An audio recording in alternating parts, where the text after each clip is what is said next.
Hello, and welcome to the channel. Today a buddy of mine requested that I do a video on Nastrond, the corpse shore. I'm very happy to do it. Now, a lot of people in this religion are going to say that we have no concept or version of a Christian hell. That is absolutely incorrect. Nastrond is the exact version of that hell. However, it is not the same. One could argue this is undoubtedly much worse. Nastrond is referenced in Gylfaginning in the Prosetta by Snorri Sturluson. The Prosetta. This is a translation by Penguin Classics. It's honestly a really good book. I recommend it. I'm also reading it in another story time ordeal, but that's beside the point. Anyways, Nastrond, the corpse shore, is referenced as a castle in Helheim, under, of course, the jurisdiction of Hel herself. It is a castle, and this castle is made of snake spines and snake skin, and it drips venom. That is all we have for an appearance. We know that toxic fumes also fill it, and that Nithholger, the malice striker, sucks on the corpses of the dead. That's all we know reference-wise. But I do have part of a poem from Sibyl's Prophecy, which, if you don't know, is the Voluspa poem.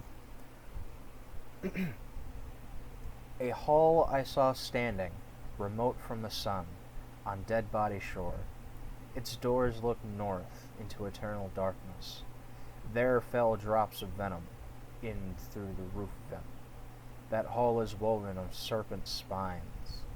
I saw there wading ominous streams, men perjured and wolfish murderers, and the one who seduces another's close trusted wife. There, Nithholger sucks the corpses of the dead. The wolf tears them. Now, it's actually debated whether the wolf could be Hrenver, another of Angerboller's children, or some other wolf. For example, we don't know. It just says the wolf tore them, and that's it. Now,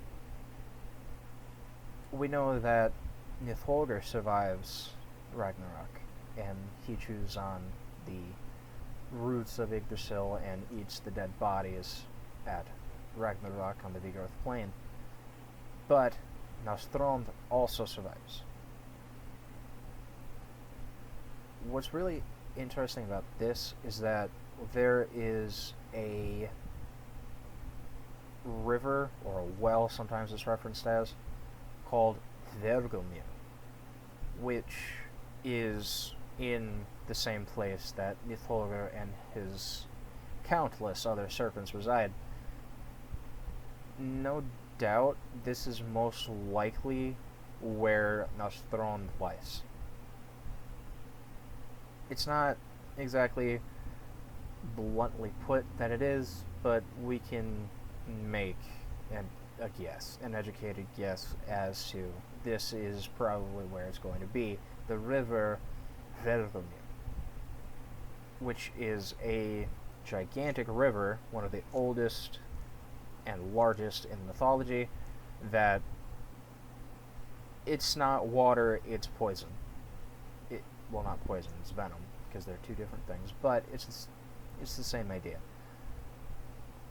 This river of venom is likely where Nastrond lies, or sits, or however you want to say it. Now, who goes to Nastrond after they die? This is a really good question. Like I said, this is the closest version to the Christian hell that we have in our religion. Now, who would go here is adulterers, people who seduce others' spouses. We have murderers, as referenced in the poem as well. We also have oath breakers, and a lot of you are not going to like to hear this, but it is very true. Suicide was seen as a very weak thing in Norse paganism. In old Norse paganism, anyways. So it is likely that those who die of suicide would also go to Nastrond, as that is a form of oath breaking too. At least as they saw it back then, to commit suicide. A very touching subject, I apologize.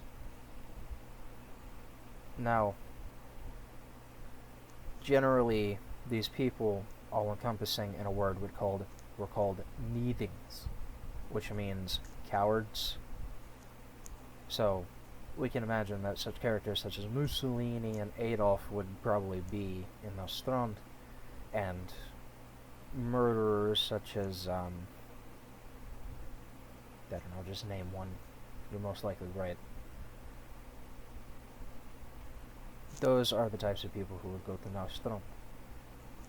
Again, Nithogr, the malice striker, the dragon or giant serpent, we don't get a very conclusive description of him, but he gnaws on or sucks on the corpses of the dead in Nastrond.